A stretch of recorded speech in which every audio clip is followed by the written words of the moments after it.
Hi, I recently did a full head of foils on one of my clients. She's one of my super low maintenance clients that only likes to get her color done maybe every 6 months.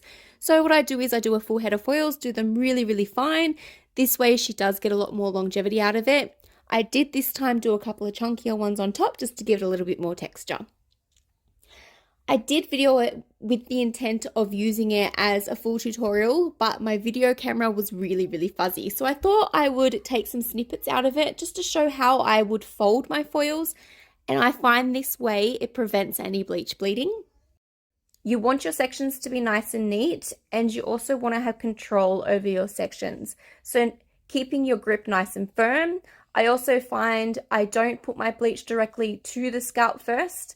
I put a little section on there which creates grip, and then that gives you more control over where you're putting your bleach. So as you can see, I fold it twice. I use a little flap at the back just to give it a little bit more tension and fold the two sides. So you want a nice little neat package.